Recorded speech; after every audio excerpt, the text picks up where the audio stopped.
മറയേണ്ടതോർത്ത്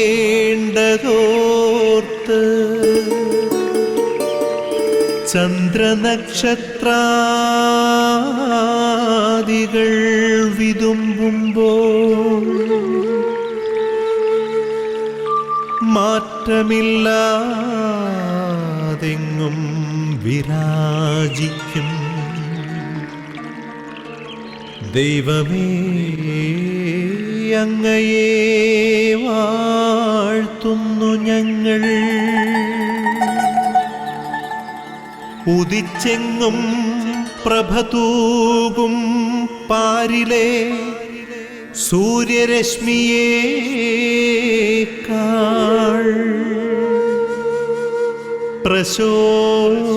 പ്രശോഭിച്ചെന്നും പ്രസാദമേകുന്ന ദൈവമേ, അങ്ങേ മഹിമാവെത്ര മനോജ്ഞം. പിതാവിൻ്റെയും പുത്രൻ്റെയും പരിശുദ്ധാത്മാവിൻ്റെയും നാമത്തിൽ ആമേൻ. യേശുവിൽ ഏറ്റവും പ്രിയമുള്ള സഹോദരി സഹോദരന്മാരെ, ഈശോ മിശിഹായ്ക്ക് സ്തുതിയായിരിക്കട്ടെ. നമുക്ക് ദൈവം ഒരു ദിവസം കൂടി തന്നിരിക്കുന്നു. നമ്മുടെ യോഗ്യത കൊണ്ട് കിട്ടിയതാണോ?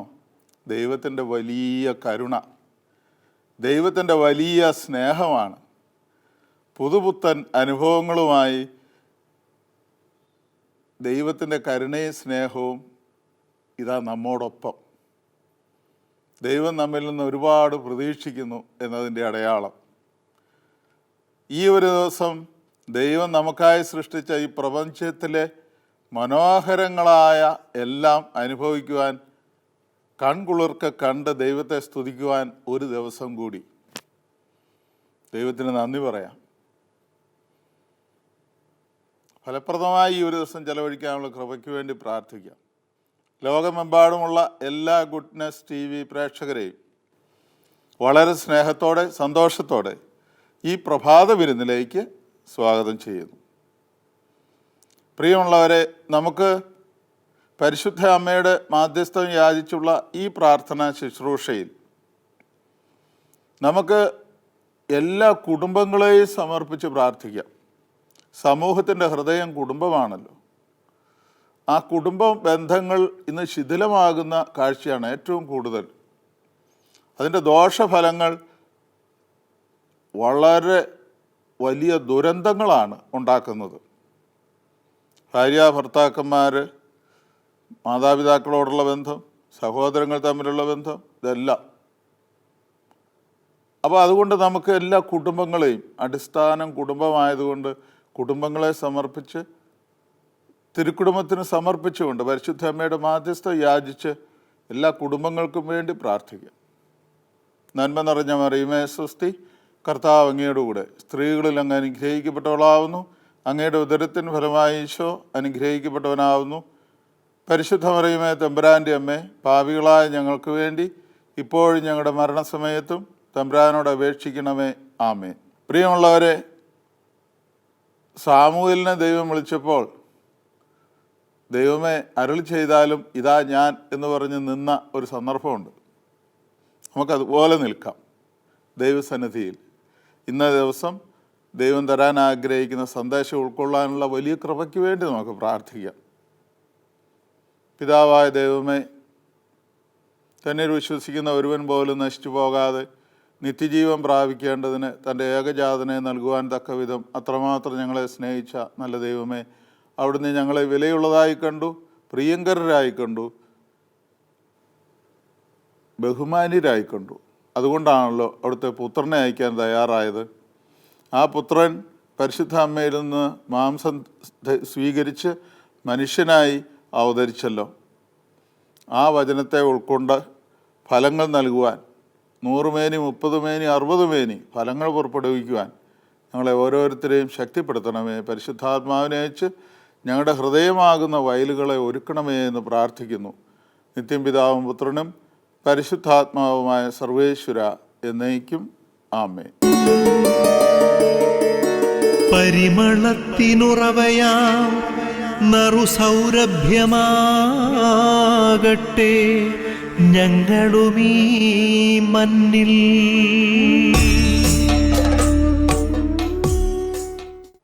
യോഹന്നാന്റെ സുവിശേഷം 19-ാം അധ്യായം 1 മുതലുള്ള വചനങ്ങൾ നമുക്ക് ശ്രവിക്കാം. പീലാത്തോസ് യേശുവിനെ ചമ്മട്ടി കൊണ്ട് അടിപ്പിച്ചു. പടയാളികൾ ഒരു മുൾക്കിരീടമുണ്ടാക്കി അവൻ്റെ തലയിൽ വെച്ചു. ഒരു ചെമന്ന മേലങ്കി അവനെ അണിയിച്ചു. അവർ അവൻ്റെ അടുക്കൽ വന്ന്, യഹൂദരുടെ രാജാവേ സ്വസ്തി എന്ന് പറഞ്ഞുകൊണ്ട് അവനെ പ്രഹരിച്ചു. പീലാത്തോസ് വീണ്ടും പുറത്തു വന്ന് അവരോട് പറഞ്ഞു, ഒരു കുറ്റവും ഞാൻ അവനിൽ കാണുന്നില്ല എന്ന് നിങ്ങൾ അറിയാൻ ഇതാ അവനെ നിങ്ങളുടെ അടുത്തേക്ക് കൊണ്ടുവരുന്നു. മുൾക്കിരീടവും ചുമന്ന മേലങ്കിയും ധരിച്ച് യേശു പുറത്തേക്ക് വന്നു. അപ്പോൾ പീലാത്തോസ് അവരോട് പറഞ്ഞു, ഇതാ മനുഷ്യൻ. പ്രിയമുള്ളവരെ, ഏറ്റവും അവസാനം പറഞ്ഞൊരു വചനമുണ്ടല്ലോ, ഇതാ മനുഷ്യൻ. ദൈവം തൻ്റെ ഛായയിലും സാദൃശ്യത്തിലുമാണ് മനുഷ്യനെ സൃഷ്ടിച്ചതെന്ന് ഓർക്കണം. തൻ്റെ ഛായയും സാദൃശ്യം. ദൈവത്തിൻ്റെ മക്കളാണ് മനുഷ്യൻ. പക്ഷേ ആ മക്കളുടെ സ്ഥാനം കളഞ്ഞ് തങ്ങളിലുള്ള ദൈവിക ഛായയും സാദൃശ്യവും നഷ്ടപ്പെടുത്തി കളഞ്ഞ ഒരു സന്ദർഭമുണ്ട് പറുദീസായിൽ. ആദ്യ മാതാപിതാക്കൾ. അതോടുകൂടി ദൈവത്തിൻ്റെ മഹത്വം അവർ കളഞ്ഞു. മനുഷ്യൻ്റെ സമാധാനം പോയി. അതുകൊണ്ട് അത് വീണ്ടെടുക്കാനാണ് യേശു മനുഷ്യാവതാരം ചെയ്തത്.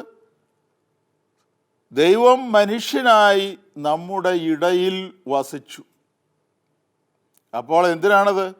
നഷ്ടപ്പെട്ടു പോയ ദൈവ മഹത്വം വീണ്ടെടുക്കുക, മനുഷ്യൻ്റെ നഷ്ടപ്പെട്ടു പോയ ദൈവഛായയും സാദൃശ്യവും വീണ്ടെടുക്കുക.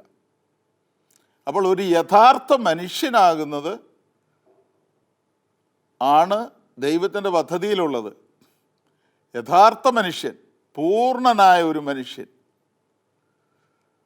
നമ്മൾ സാധാരണ പറയാറുണ്ടല്ലോ, ഒരു മനുഷ്യപ്പറ്റില്ലാത്ത മനുഷ്യൻ. ഒരു കരുണയില്ല, സ്നേഹവും ഇല്ല. ചില മനുഷ്യരങ്ങനെയാണ്. മനുഷ്യത്വത്തോടു കൂടി പെരുമാറാത്ത വ്യക്തികളെ കണ്ടിട്ടുണ്ടല്ലോ. ചില മനുഷ്യർ കല്ലുള്ള ഹൃദയമാണ്. നമുക്കറിയാം, കഠിനമായ കരിങ്കല്ല് പോലെ, പാറ പോലെ ഉറച്ച ഹൃദയമുള്ള മനുഷ്യരുണ്ട്. കഠിനമായ ഹൃദയമുള്ളവർ ഏത് അക്രമവും ചെയ്യും, ഏത് ക്രൂരകൃത്യവും അവന് നിസ്സാരമാണ്. അങ്ങനെയുള്ള മനുഷ്യരുടെ എണ്ണം ഇന്ന് കൂടി വരികയാണ്. ഇന്ന് യഥാർത്ഥ മനുഷ്യൻ ഇല്ലാതായി പോവാണ്. അവനിലെ മനുഷ്യത്വം വറ്റി വരണ്ടു പോവാണ്. ചില മനുഷ്യർ ഇരുകാല് ഉണ്ടെന്നേ ഉള്ളൂ, ഇരുകാലി മൃഗങ്ങളായിട്ട് മൃഗങ്ങളെപ്പോലെ പെരുമാറുന്ന മനുഷ്യർ. കുഞ്ഞുങ്ങളെപ്പോലും വെറുതെ വിടാത്ത ഇരുകാലി മൃഗങ്ങൾ. എന്തിനേയും ഉപയോഗിച്ച് തള്ളുന്ന മനസ്സുള്ള മൃഗത്തിൻ്റെ സ്വഭാവമുള്ള മനുഷ്യർ. കണ്ണിൽ ചോരയില്ലാത്തവർ, ക്രൂരന്മാരായിട്ടുള്ളവർ. അവിടെ ഉള്ള ഇത്തരം സന്ദർഭങ്ങളിലാണ് ഒരു മനുഷ്യനാകേണ്ടതിൻ്റെ ആവശ്യകതയാണ് പറയുന്നത്. ഇതാ മനുഷ്യൻ, ഒരു യഥാർത്ഥ പൂർണ്ണനായ മനുഷ്യൻ. അതാണ് യേശു. അപ്പോൾ യേശുവിനെ ചൂണ്ടിക്കാണിച്ചുകൊണ്ട് പീലാത്തോസ് പറയുകയാണ്, ഇതാ മനുഷ്യൻ, ഒരു പൂർണ്ണനായ മനുഷ്യൻ, ഒരു യഥാർത്ഥ മനുഷ്യൻ, ഒരു നല്ല മനുഷ്യൻ. നമ്മൾ സാധാരണ മനുഷ്യരെക്കുറിച്ച് പറയില്ലേ, എന്ത് നല്ല മനുഷ്യനാണ്, എന്ത് നല്ല തങ്കപ്പെട്ട മനുഷ്യനാണ്. അത് എന്തുകൊണ്ടാണ്? അയാളിലെ നന്മ കാണുന്നത് കൊണ്ടാണ്. ഒരാളെ മനുഷ്യനാക്കുന്നത് എങ്ങനെയാണ്? അയാൾ മനുഷ്യനായതുകൊണ്ട് വലിയവനാകണമെന്നുണ്ടോ? ഇല്ല. മനുഷ്യത്വം ഉള്ളപ്പോഴാണ് ഒരാൾ മനുഷ്യനാകുന്നതും വലിയവനാകുന്നതും. അപ്പോൾ മനുഷ്യൻ എന്ന് പറയുന്നത് യേശു മനുഷ്യനായി അവതരിച്ചു, വചനം. അപ്പോൾ നമ്മൾ സാധാരണ കേട്ടിട്ടുള്ളൊരു കാര്യമാണല്ലോ, ബി എ ഹ്യൂമൻ ഫസ്റ്റ്. ആദ്യം നീ ഒരു മനുഷ്യനാവുക, പിന്നെ വിശുദ്ധനാകുക. അപ്പോൾ ഈ ആ ഹ്യൂമൻ ക്വാളിറ്റീസ്, മനുഷ്യനാകുന്നതിലൂടെ ഉണ്ടാകുന്ന നന്മകൾ, സവിശേഷതകൾ, അത് നമ്മിൽ വളർത്തിയെടുക്കുമ്പോഴാണ് യേശുവിനെ പോലെ ഒരു മനുഷ്യനായിത്തീരുക. നമ്മൾ എത്ര ശ്രമിച്ചാലും പൂർണ്ണനായ യഥാർത്ഥ മനുഷ്യനായ യേശുവിനെ പോലെ ആകാൻ പറ്റുമെന്ന് അറിഞ്ഞുകൂടാ. പക്ഷേ കുറേയെങ്കിലും നമുക്കാകാൻ പറ്റും. അതാണ് ബി എ ഹ്യൂമൻ. ഹ്യൂമൻ എന്ന ഇംഗ്ലീഷ് പദത്തിന് 5 അക്ഷരമുണ്ട്. HUMAN. ഈ 5 അക്ഷരവും ഓരോ അക്ഷരവും ഓരോ സവിശേഷതയെ സൂചിപ്പിക്കുന്നതാണ്. ഒന്നാമത്തെ കാര്യം H ആണ്. H എന്ന് പറഞ്ഞാൽ ഹാപ്പിനെസ്, സന്തോഷമുള്ള അനുഭവം.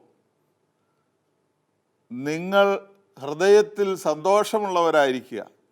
എപ്പോഴാണത് സാധിക്കുന്നത്? നല്ല ബന്ധങ്ങൾ ഉള്ളപ്പോൾ, നല്ല സ്നേഹത്തോടു കൂടി മറ്റുള്ളവരോട് പെരുമാറാൻ കഴിയുമ്പോൾ, ബന്ധനങ്ങളില്ലാതിരിക്കുമ്പോൾ മനസ്സ് ഫ്രീ ആകും. ഉള്ളിലെ സന്തോഷം അത് പ്രകടമാകും മുഖത്ത്. നമുക്കറിയാമല്ലോ, ചില മനുഷ്യരെ അവരെ കാണുമ്പോൾ നമുക്ക് നമ്മുടെ വിഷമങ്ങൾ മറന്നുപോകും. അവരുടെ പ്രസരിപ്പുള്ള മുഖം കാണുമ്പോൾ, സന്തോഷമുള്ള മുഖം കാണുമ്പോൾ. അതല്ലേ നമ്മൾ ഈ കുഞ്ഞുങ്ങളെ ഇഷ്ടപ്പെടുന്നത്. കുഞ്ഞുങ്ങളുടെ മുഖം, പ്രത്യേകിച്ച് 1 വയസ്സിൽ താഴെയുള്ള കുഞ്ഞുങ്ങൾ, 1.5-2 വയസ്സിൽ താഴെയുള്ള കുഞ്ഞുങ്ങൾ, ആ കുഞ്ഞുങ്ങളുടെ ചിരി കാണുമ്പോൾ എത്ര ദുഃഖിച്ചിരിക്കുന്ന മാതാപിതാക്കളും അവരുടെ സാന്നിധ്യം നൽകുന്ന വലിയ ഒരു ഉത്തേജനമാണ്. ആ സന്തോഷം നിറഞ്ഞ വ്യക്തികളുടെ സാന്നിധ്യം നൽകുന്ന സന്തോഷം. എൻ്റെ ചിത്തം എൻ്റെ രക്ഷകനായ ദൈവത്തിൽ ആനന്ദിക്കുന്നു. അതെപ്പോഴാണത്? അത് ദൈവത്തോട് കൂടെ ആയിരിക്കുമ്പോൾ ഉള്ള അനുഭവമാണ് ആ സന്തോഷം. ചുരുക്കം പറഞ്ഞാൽ, സ്നേഹം അത് കൊടുക്കുമ്പോഴാണ് യഥാർത്ഥ സന്തോഷം നമുക്ക് കിട്ടുന്നത്. നമുക്ക് മനസ്സിലാക്കാവുന്നൊരു കാര്യമാണത്. സന്തോഷവും സംതൃപ്തിയും നൽകുന്ന ജീവിതം സ്വയം സ്നേഹിക്കാൻ കഴിയണം. അതുപോലെ തന്നെ നാം എന്തായിരിക്കുന്നുവോ അതിൽ സന്തോഷിക്കാൻ കഴിയണം. നമ്മുടെ കഴിവുകൾ, പരിമിതികളെല്ലാം വെച്ചുകൊണ്ട് തന്നെ എല്ലാം എനിക്കുള്ളതെല്ലാം ദൈവം തന്നതാണ് എന്ന ബോധ്യത്തിൽ നിന്നുണ്ടാകുന്ന സംതൃപ്തി, സന്തോഷം. അപ്പോൾ അതാണ് സന്തോഷത്തിൻ്റെ അടിസ്ഥാനം എന്ന് പറയുന്നത്. ഞാൻ എന്തായിരിക്കുന്നുവോ അത് ദൈവകൃപയാലാണ്. 1 കൊരിന്ത്യർ 15:10 നമ്മൾ വായിക്കുന്നുണ്ടല്ലോ. ആ ഒരു ബോധ്യമുള്ളവർക്ക് എപ്പോഴും സന്തോഷിക്കാനേ കഴിയൂ. എൻ്റെ ചിത്തം എൻ്റെ രക്ഷകനായ ദൈവത്തിൽ ആനന്ദിക്കുന്നു എന്ന് സ്തോത്രഗീതത്തിൽ പരിശുദ്ധ അമ്മ പാടിയത് അത് ഉള്ളിൽ നിന്ന് വരുന്ന അനുഭവമാണ്. ദൈവത്തോടു കൂടെ ആയിരിക്കുന്നതിൻ്റെ സന്തോഷമാണത്. അപ്പോൾ ഇങ്ങനെയുള്ള ഒരു വ്യക്തി നല്ല മനസ്സുണ്ടായിരിക്കും. അയാൾ സ്നേഹം കൊടുക്കും. ഇങ്ങോട്ട് കിട്ടിയില്ലെങ്കിലും കൊടുത്തുകൊണ്ടേയിരിക്കും. എന്നെ മനസ്സിലാക്കിയില്ലെങ്കിൽ ഞാൻ മറ്റുള്ളവരെ മനസ്സിലാക്കാൻ ശ്രമിക്കും. എന്നോട് ക്ഷമിച്ചില്ലെങ്കിൽ ഞാൻ മറ്റുള്ളവരോട് ക്ഷമിക്കാൻ എനിക്ക് പറ്റും. അപ്പോൾ യഥാർത്ഥ സന്തോഷം എന്ന് പറയുന്നത് കൊടുക്കുമ്പോഴാണ്. യഥാർത്ഥ സന്തോഷമുള്ളൊരു വ്യക്തി ഒരിക്കലും വെറുപ്പ് വെച്ച് പുലർത്തില്ല. ഒരാളോട് പക വീട്ടില്ല, വിദ്വേഷം വെച്ച് പുലർത്തില്ല. അവൻ അഹങ്കരിക്കില്ല. മറ്റുള്ളവരെക്കാൾ കേമനാണ് ഞാനെന്ന ചിന്ത അവനുണ്ടാവില്ല. മറ്റുള്ളവരെ വിലയുള്ളതായി കരുതും. ദൈവം നോക്കിക്കാണുന്നത് അങ്ങനെയാണല്ലോ. അതാണല്ലോ യഥാർത്ഥ സ്നേഹം. ആ സ്നേഹം കൊണ്ട് നിറയുമ്പോഴാണ് ക്ഷമിക്കാൻ കഴിയുന്നത്. കർത്താവ് കൊണ്ടല്ലേ കുരിശിൽ കിടന്ന് ക്ഷമിച്ചല്ലോ. പിതാവേ, ഇവർ ചെയ്യുന്ന എന്തെന്ന് ഇവർ അറിയുന്നില്ല, ഇവരോട് പൊറുക്കണമേ എന്ന് ശാന്തമായിട്ട് കർത്താവിന്, ആത്മാവിന് പിതാവിൻ്റെ കരങ്ങളിലേക്ക് കൊടുക്കാൻ കഴിഞ്ഞ ആ ഒരു അനുഭവത്തിലാണ്. അപ്പോൾ സന്തോഷം ഏത് വേദനയുടെ നിമിഷങ്ങളിലും സന്തോഷിക്കാൻ കഴിയുക. അവന് ഒരിക്കലും കോപിക്കാൻ കഴിയില്ല, വിദ്വേഷം വെച്ച് പുലർത്താൻ പറ്റില്ല, സ്വാർത്ഥത വെച്ച് പുലർത്തില്ല, സ്വന്തം കാര്യത്തിന് വേണ്ടി മറ്റുള്ളവരെ ഉപയോഗിക്കാനും കാര്യം കഴിയുമ്പോൾ വലിച്ചെറിയുന്ന അനുഭവം ഉണ്ടാവില്ല. മറ്റുള്ളവരെ വളർത്തുന്ന സ്വഭാവം, സത്യത്തിൽ ആഹ്ലാദിക്കുന്ന അനുഭവം, അതുപോലെ തന്നെ ആരെയും മുറിപ്പെടുത്താത്തവൻ. അപ്പോൾ അതുപോലെ വേറൊരു സ്നേഹത്തിൻ്റെ സന്തോഷമുള്ള ഒരു വ്യക്തിയുടെ പ്രത്യേകതയാണ് തുറവിയുള്ളവനായിരിക്കും അവൻ. ഓപ്പൺ ആൻഡ് സ്ട്രെയിറ്റ് ഫോർവേഡ് ആയിരിക്കും. മറയ്ക്കാനും ഒളിക്കാനും അവനൊന്നുമില്ല. അകവും പുറവും ഒരുപോലെയാണ്. കാപട്യമില്ല, വക്രതയില്ല. അപ്പോൾ ജീവിതം തുറന്ന പുസ്തകം പോലെ ആയിരിക്കുന്ന എത്രയോ പേരുണ്ട്. യേശുവിൻ്റെ ജീവിതം മുഴുവൻ ഇങ്ങനെയായിരുന്നു. യേശു ആരോടെങ്കിലും ദേഷ്യപ്പെട്ടിട്ടുണ്ടോ? ദേഷ്യപ്പെട്ട ഒരേ സന്ദർഭത്തിൽ മാത്രമേ ഉള്ളൂ. ദേവാലയത്തിൽ കച്ചവടം ചെയ്തിരുന്ന കച്ചവടക്കാരെ കണ്ടപ്പോൾ, ദേവാലയം അശുദ്ധമാക്കിയപ്പോൾ. അല്ലാതെ ജീവിതത്തിൽ ഒരിക്കലും ദേഷ്യപ്പെട്ടിട്ടില്ല. അപ്പോൾ എല്ലാവരെയും പോകുന്ന മനസ്സുണ്ട്, എല്ലാവരോടും ചേർന്ന് പോകുന്ന, എല്ലാവരെയും ഉൾക്കൊള്ളുന്ന ഒരു മനസ്സ്. അതാണ് ഏറ്റവും പ്രധാനപ്പെട്ട കാര്യം. അപ്പോൾ തുറവിയുണ്ട്, അതുപോലെ തന്നെ സുതാര്യമാണ്, സരളമായൊരു ഹൃദയമുണ്ട്. അതുപോലെ എച്ച് എന്ന് പറയുന്ന ഹാപ്പിനെസ്, അത് ഈ സ്നേഹത്തിൻ്റെ നിറവിൽ കിട്ടുന്നതാണ്. അതാണ് യഥാർത്ഥ മനുഷ്യൻ. എന്നിട്ട് ഹ്യൂമനിലെ രണ്ടാമത്തെ അക്ഷരം U, H U, understanding, stand under, എല്ലാവരോടും പൊരുത്തപ്പെട്ടു പോകാൻ, എല്ലാവരെയും എന്നേക്കാൾ വിലയുള്ളതായി കാണാൻ കഴിയുന്ന മനോഭാവം ഉള്ളിടത്ത് പൊരുത്തപ്പെട്ടു പോകാൻ അവന് സാധിക്കും. പരസ്പര ധാരണയിൽ പോകാൻ പറ്റും, മറ്റുള്ളവരെ മനസ്സിലാക്കാൻ പറ്റും. വിശ്വാസം തോന്നുന്നിടത്ത് മറ്റുള്ളവരെ മനസ്സിലാക്കാൻ കഴിയുന്ന ആളുകൾ, അങ്ങനെയുള്ള കുറവുകളുള്ള വ്യക്തികളെ കൂടി അംഗീകരിക്കാനുള്ളൊരു മനസ്സുണ്ടാകും. പരസ്പര വിശ്വാസം, അണ്ടർസ്റ്റാൻഡിങ്. അതുപോലെ തന്നെ ഹ്യൂമനിലെ മൂന്നാമത്തെ അക്ഷരം എം, മച്യൂരിറ്റി, പക്വത.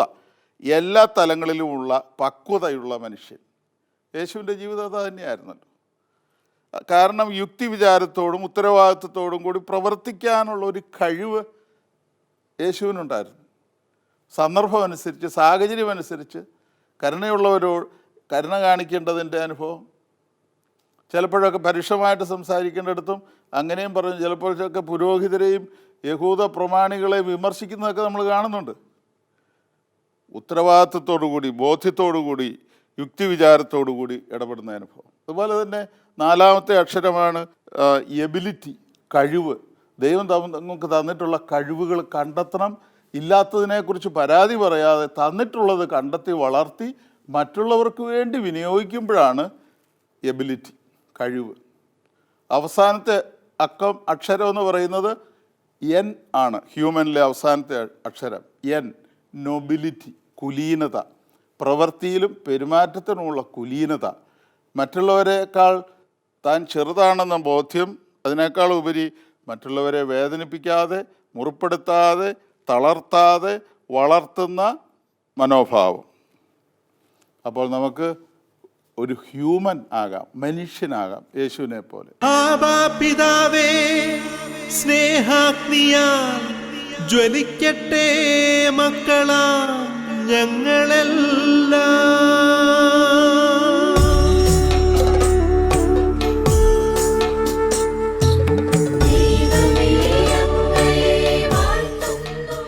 നമുക്ക് പ്രാർത്ഥിക്കാം. പിതാവായ ദൈവമേ, പീലാത്തോസിലൂടെ ലോകം മുഴുവനും ഒരു യഥാർത്ഥ മനുഷ്യനെ ചൂണ്ടിക്കാണിച്ചുകൊണ്ട്, യേശുവിനെ ചൂണ്ടിക്കാണിച്ചുകൊണ്ട് ഞങ്ങൾക്ക് വെളിപ്പെടുത്തിയ വലിയ സത്യം. കർത്താവെ, ഒരു യഥാർത്ഥ മനുഷ്യനാകാനാണല്ലോ ഞങ്ങളൊക്കെ വിളിക്കപ്പെട്ടത്. എന്നാൽ കർത്താവെ, ഞങ്ങൾ യഥാർത്ഥ മനുഷ്യനെന്ന് പറയുന്നത് ദൈവഛായയും സാദൃശ്യവുമുള്ള മനുഷ്യൻ. തെറ്റ് ചെയ്യുമ്പോൾ, ദൈവത്തിൽ നിന്ന് അകലുമ്പോൾ ഇത് രണ്ടും നഷ്ടപ്പെടുന്ന അനുഭവം. വീണ്ടു തരാൻ കടന്നു വന്ന യഥാർത്ഥ മനുഷ്യൻ, പൂർണ്ണനായ മനുഷ്യനായി യേശുവിനെ സ്വന്തം ജീവിതത്തിൽ സ്വീകരിച്ച് യേശുവിൻ്റെ മനസ്സോടുകൂടി മറ്റുള്ളവരെ നോക്കിക്കാണുവാനും, യേശു സംസാരിച്ചതുപോലെ മറ്റുള്ളവരോട് സംസാരിക്കുവാനും, യേശു മറ്റുള്ളവരോട് പെരുമാറിയതുപോലെ സ്നേഹത്തിൻ്റെ കരുണയുടെ പ്രവൃത്തികൾ ചെയ്തുകൊണ്ട് അവരെ സ്വന്തമാക്കുവാനുള്ള കൃപ തന്ന് അനുഗ്രഹിക്കണമേ എന്ന് പ്രാർത്ഥിക്കുന്നു. യഥാർത്ഥ മനുഷ്യ വ്യക്തിയായി രൂപാന്തരപ്പെടുവാൻ ഞങ്ങളെ ഓരോരുത്തരെയും സഹായിക്കണമേ. കർത്താവെ, ഞങ്ങളുടെ ബലഹീനതകളെ അതിജീവിക്കുവാൻ പരിശുദ്ധാത്മാവിനെ നൽകി ശക്തിപ്പെടുത്തണമേ എന്ന് പ്രാർത്ഥിക്കുന്നു. ഞങ്ങളുടെ ഈ പ്രാർത്ഥന പരിശുദ്ധ അമ്മ വഴി, അതോടൊപ്പം തന്നെ ഞങ്ങളുടെ പേരിന് കാരണക്കാരായ വിശുദ്ധാത്മാക്കളുടെ, ഇടവക മധ്യസ്ഥരായ വിശുദ്ധരുടെ, കാവൽ മാലാഖമാരുടെ ഒക്കെ പ്രാർത്ഥനയോട് ചേർത്ത് പരിശുദ്ധ അമ്മ വഴി പിതാവെ അവിടത്തേക്ക് സമർപ്പിക്കുന്നു. നിത്യം പിതാവും പുത്രനും പരിശുദ്ധാത്മാവുമായ സർവേശ്വര എന്നേക്കും ആമേൻ.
കർത്താവിൻ്റെ സമാധാനത്തിലേക്ക് നമുക്ക് വരാം. കർത്താവ് നൽകുന്ന സമാധാനം സ്നേഹമുള്ളിടത്ത് കിട്ടുന്നതാണ്. ആ സമാധാനം യേശുവിനെ സ്വീകരിക്കുന്ന ഏതൊരു വ്യക്തിയിലും, കുടുംബത്തിലായാലും സമൂഹത്തിലായാലും ആ സമാധാനം നിലനിൽക്കും. നമുക്ക് ശിരസ്സ് നമിച്ച് കർത്താവിൻ്റെ സമാധാനം സ്വീകരിക്കാം. നമ്മുടെ കർത്താവ് ഈശോ മിശിഹായുടെ കൃപയും പിതാവായ ദൈവത്തിൻ്റെ സ്നേഹവും പരിശുദ്ധാത്മാവിൻ്റെ സഹവാസവും നാം എല്ലാവരോടും കൂടെ ഉണ്ടായിരിക്കട്ടെ, ഇപ്പോഴും എപ്പോഴും എന്നേക്കും. ആമേൻ. പ്രിയമുള്ളവരെ, ഈ പ്രാർത്ഥന ശുശ്രൂഷ ഇവിടെ അവസാനിക്കുമ്പോൾ ഒരു കാര്യം പ്രത്യേകം മനസ്സിൽ വയ്ക്കണമേ. പരിശുദ്ധ അമ്മ വഴി വിവിധ മരിയൻ കൂടാരങ്ങളിൽ അവിടെ നിന്ന് ഉയരുന്ന പ്രാർത്ഥനകളോടും ജപമാലകളോടും ചേർത്ത് നമ്മുടെ ഒരു ജപമാലയെങ്കിലും ചൊല്ലി പ്രത്യേക നിയോഗത്തിന് വേണ്ടി പ്രാർത്ഥിക്കാൻ നേരത്തെ സൂചിപ്പിച്ചതുപോലെ എല്ലാ കുടുംബങ്ങൾക്ക് വേണ്ടി, ഒപ്പം ഡിവൈൻ ശുശ്രൂഷകളുടെ വിജയത്തിന് വേണ്ടി, ഗുഡ്നസ് ടിവിയുടെ വിജയത്തിന് വേണ്ടി ഒക്കെ പ്രാർത്ഥിക്കണമേ. ഈ ഒരു ദിവസം നല്ല ഒരു ദിവസമായി നിങ്ങൾക്കുണ്ടാവട്ടെ. ദൈവം നിങ്ങളുടെ കൂടെ ഉണ്ടായിരിക്കട്ടെ. സമാധാന സന്തോഷവും നിറഞ്ഞ നല്ലൊരു ദിവസം ആശംസിക്കുന്നു. നന്ദി.